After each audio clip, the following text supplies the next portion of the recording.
From VOA Learning English, this is the Education Report in Special English.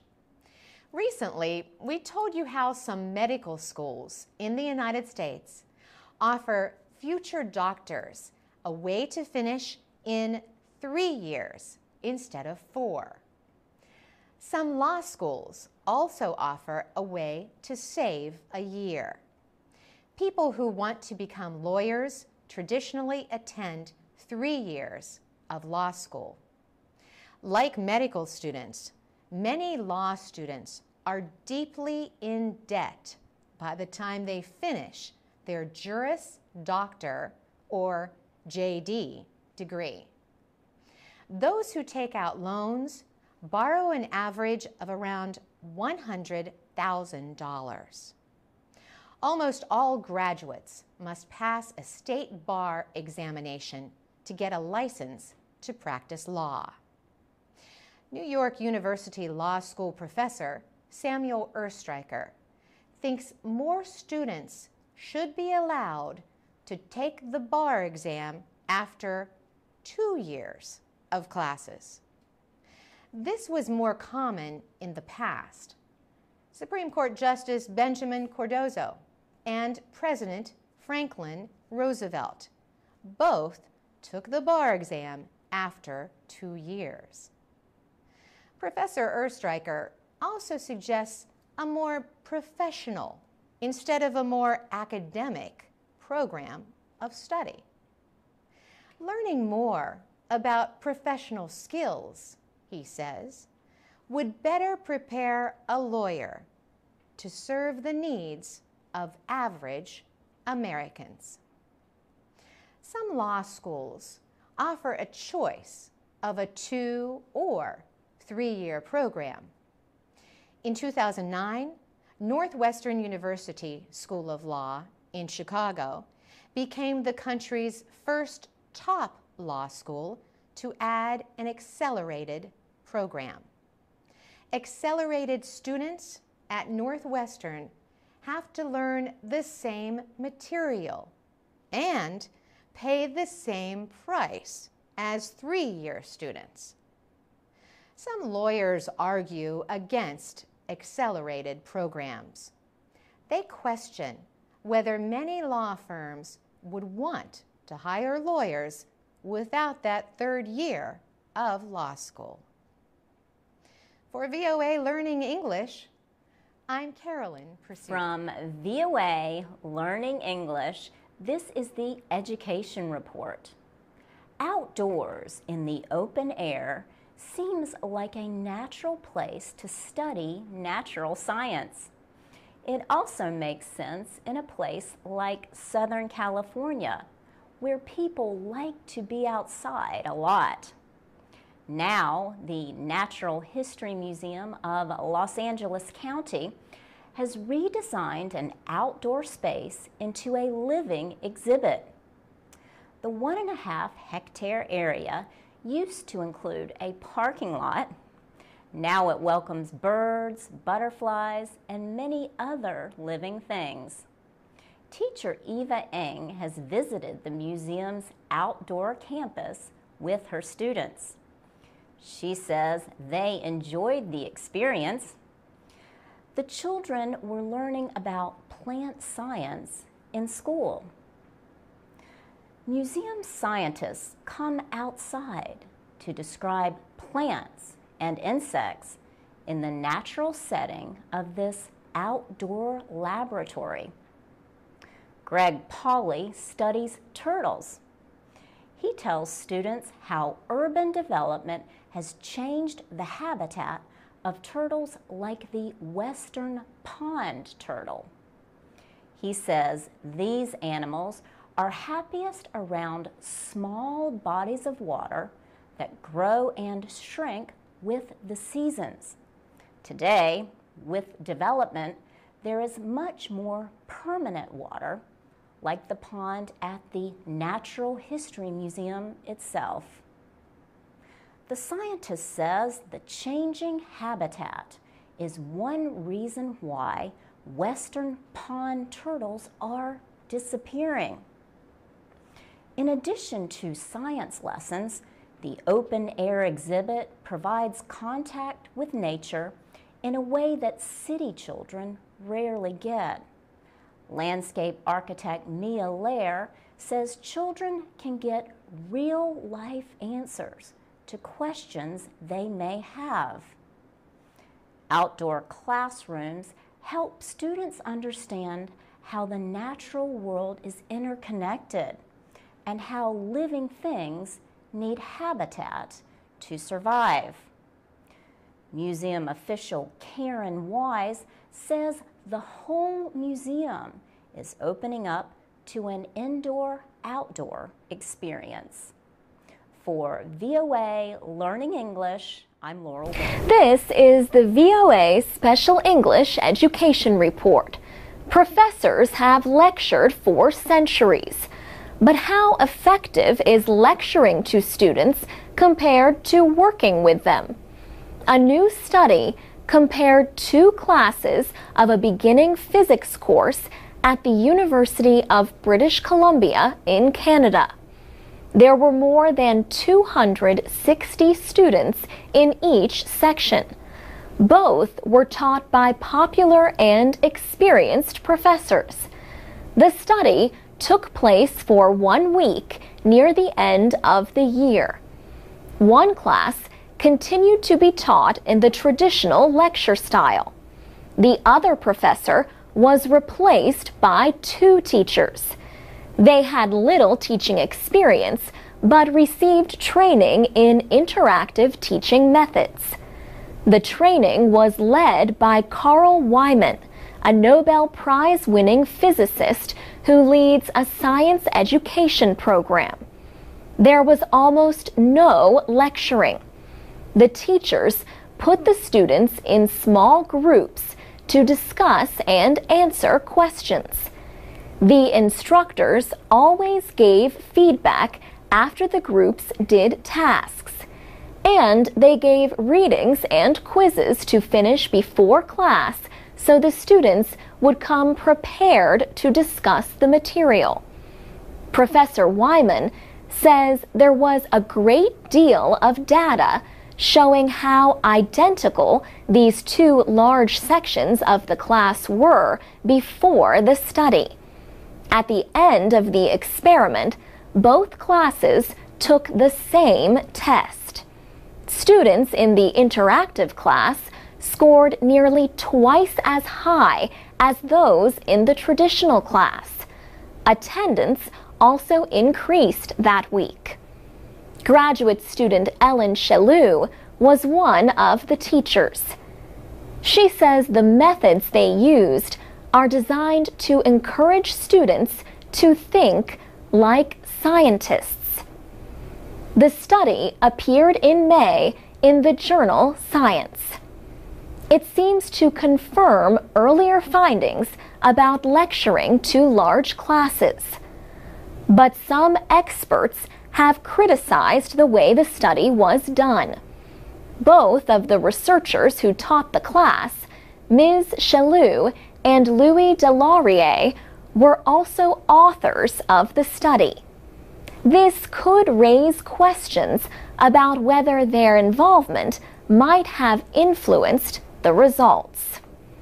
Professor Wyman is currently on leave from the University of British Columbia and the University of Colorado.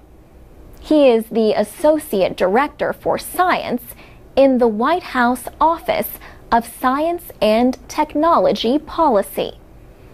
He says research has shown better ways to teach based on evidence about how the brain learns. And he hopes more professors will learn that how someone teaches may be more important than who does the teaching. For VOA Special English, I'm Alex Villarreal. You can find a link to the physics test that the students took at voaspecialenglish.com. I'm Alex Villarreal with the VOA Special English Education Report. The Program for International Student Assessment, or PISA, is a 2-hour test that compares the performance of 15-year-olds. In the latest test, the countries with the best readers were South Korea and Finland. But students in Shanghai, China scored the highest of all in reading, mathematics, and science. The next strongest results were in Hong Kong, Singapore, Canada, New Zealand, and Japan. In all, around 500,000 students in more than 70 economies took the test in 2009. The test has been given every 3 years since 2000. Shanghai took part for the first time in 2009. The Organization for Economic Cooperation and Development released the results. Andreas Schleicher is director of the Education Indicators and Analysis Division at the OECD. He says Asian countries value education more than other countries. They have given education a priority. Every child, every teacher, every parent knows that education is the gateway to success. Mr. Schleicher says other education systems can learn from Shanghai. For example, he says education spending in the province has increased, including teacher pay and training. And administrators are putting teachers into challenging classroom situations to make them better at their jobs. In the PISA scoring system, Shanghai scored 600 in math. By comparison, the United States scored 487.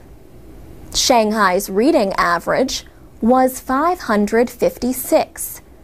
American 15-year-olds scored 500, the same as in Iceland and Poland. In science, Finland was second behind Shanghai.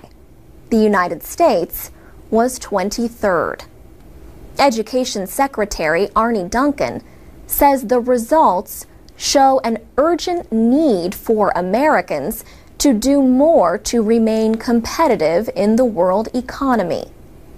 He points out that the United States has fallen from 1st to 9th place in college graduation rates because of gains by other countries.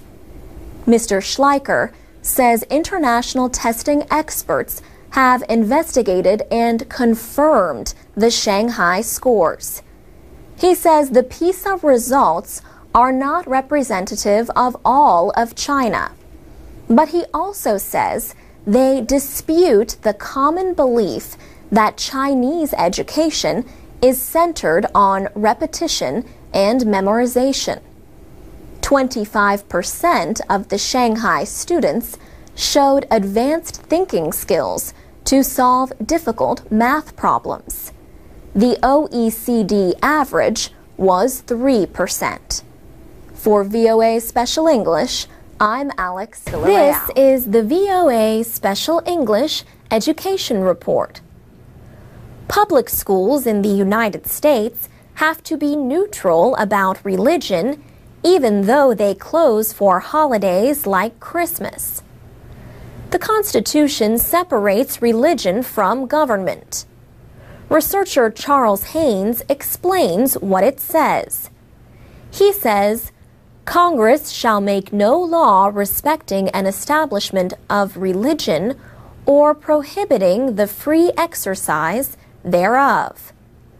Those 16 words provide the framework for how we deal with religion in our public schools. Those words are part of the First Amendment, which guarantees freedom of expression and other rights. Charles Haynes is a senior scholar at the First Amendment Center, a group that studies free expression issues. In the last generation or so, different groups have encouraged public schools to celebrate diversity and cultural differences. At the same time, courts have ruled against any publicly supported celebrations of one religion over another. Charles Haynes thinks the schools are generally doing a good job. He says, "So public schools now, I think, understand that their role is to expose students to learning about different religions in a fair way, an objective way. Their role is to protect the religious liberty rights of students. If they want to express their faith, they may do so. But school officials under the First Amendment may not take sides in religion."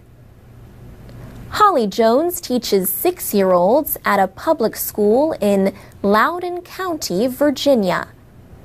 Each December, she has her students make posters about their own celebrations at home and present them to the class.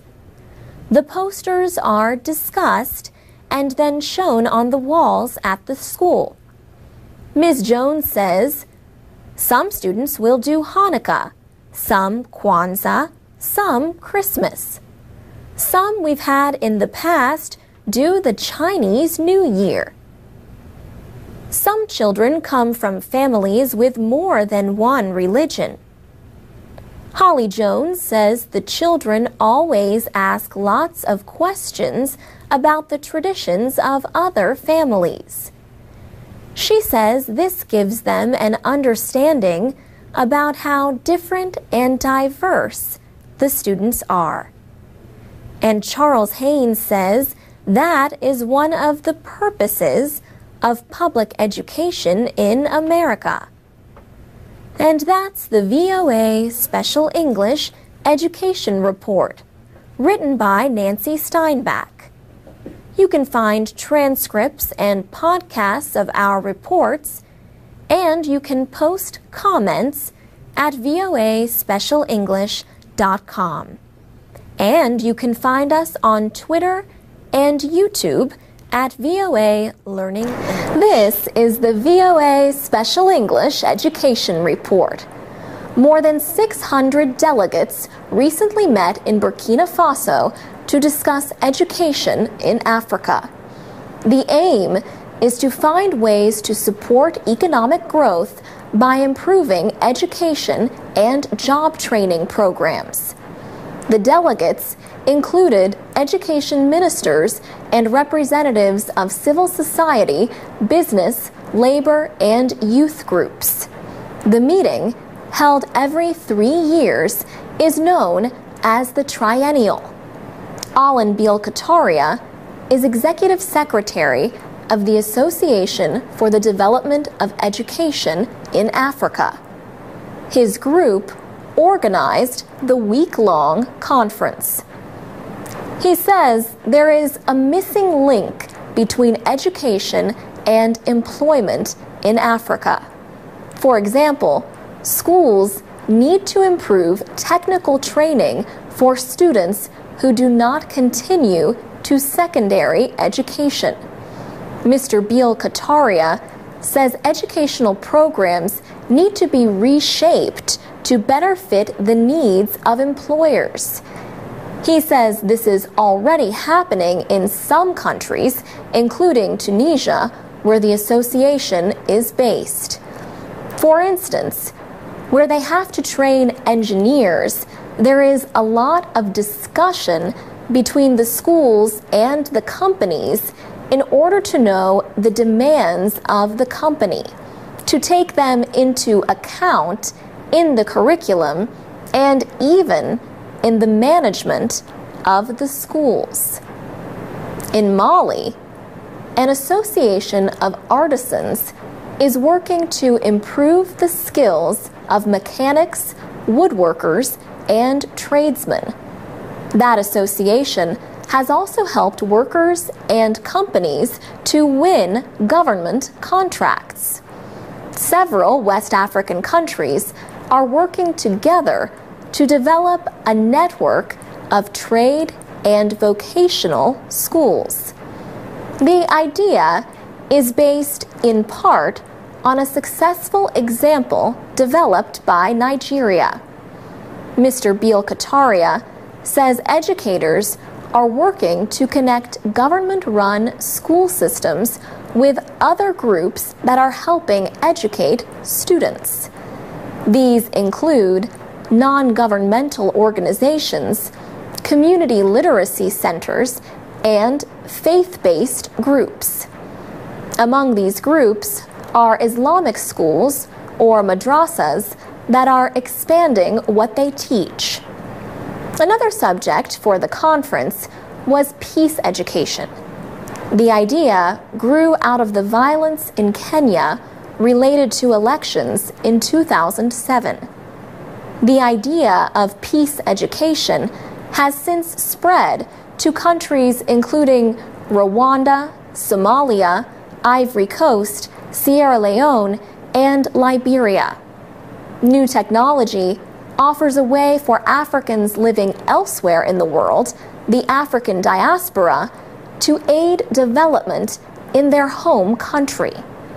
For example, a professor could use video conferencing to teach a class back home. For VOA Special English, I'm Alex Villarreal.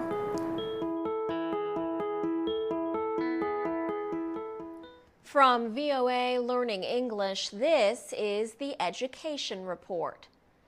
A United Nations agency estimates that 516 million of the world's women cannot read and write. The UN Education, Scientific and Cultural Organization, UNESCO, says programs are needed to help illiterate women learn, although they are past school age. Women make up 2/3 of all illiterate adults. The majority of these women live in West Africa. Many girls in that area never go to school. But in Liberia, a new education program is giving women in their 30s, 40s, and 50s another chance to learn to read and write. Pauline Rose heads UNESCO's worldwide monitoring report on education for all. She says being illiterate causes huge problems in daily life. She notes situations like not being able to read directions on a medicine bottle or the number on a bus. Ms. Rose says illiteracy affects not only the women but also their families, because women are often the main caregivers of children. She says when women are illiterate, they are less likely to use health services. Some countries, like Senegal, have improved women's literacy rates through government efforts.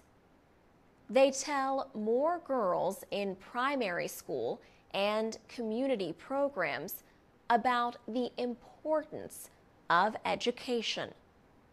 But there are still many nations where less than 1 in 4 women can read and write.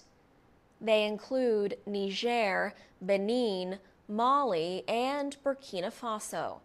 Ms. Rose says these countries need literacy programs that target women.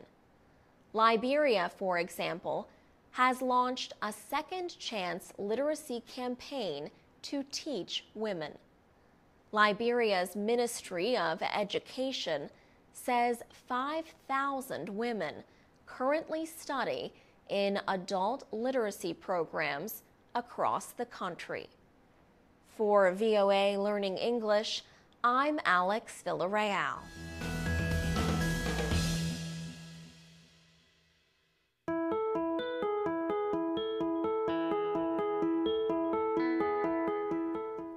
From VOA Learning English, this is the Education Report. Malala Yousafzai spoke to hundreds of young people at the United Nations on July 12th. It was her first public speech since last October, when the schoolgirl was shot in the head by Taliban gunmen in Pakistan. The UN speech continued her campaign to educate children. On the day she spoke, two groups announced that 57 million children around the world are not going to school. The two are Save the Children and UNESCO, the UN educational, scientific, and cultural organization.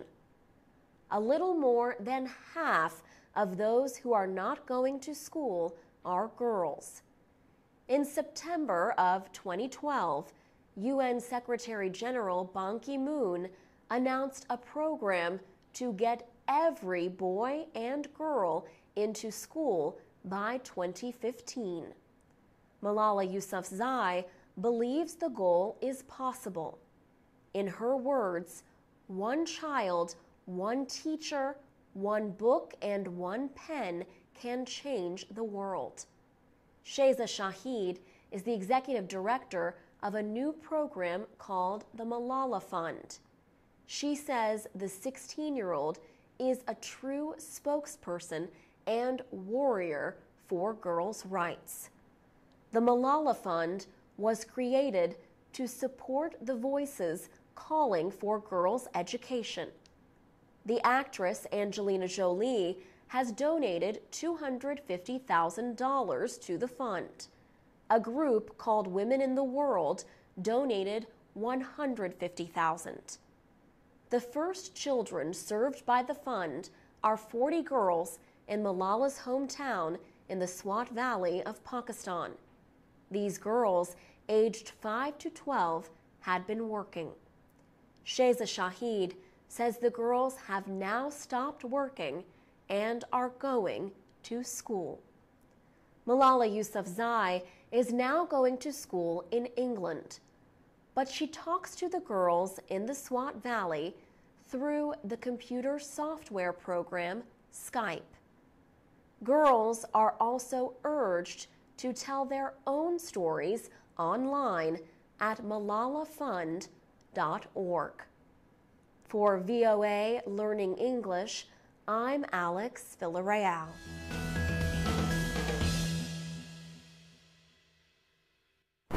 From VOA Learning English, this is the Education Report in Special English. Classes in science, technology, engineering, and math are known as STEM classes. Many professors continue to teach STEM classes the traditional way, by lecturing. But standing in front of the class and lecturing may not be the best way to teach today's students. That is what Kevin Egan says. He is with the University of California, Los Angeles. He also is co-author of a new study. It found that lecturing is still used a great deal in STEM courses taught in the United States. Kevin Egan says lecturing is not bad, but it tends to be less productive when it is the only teaching technique used in the classroom. He says that when teachers add class discussion, encourage questions, and provide hands-on activities, students are better engaged in learning. Supporters say placing students at the center of instruction changes the focus from teaching to learning. The study did find a growing use of student-centered methods like class discussions, cooperative learning, and student presentations. Female professors are more likely than male professors to use the new methods in undergraduate classes. More than 60% of female faculty in science, technology, engineering, and math said they used cooperative learning methods. That was compared to about 40% of male teachers. Lecturing is used the most in STEM courses. Kevin Egan says faculty members need time away from their classes to learn some of these new techniques. The result of older methods may be low completion rates in STEM programs.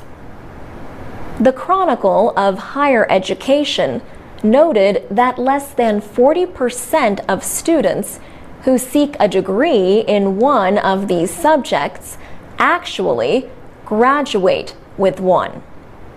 For VOA Learning English, I'm Alex Villarreal. From VOA Learning English, this is your news about education in special English.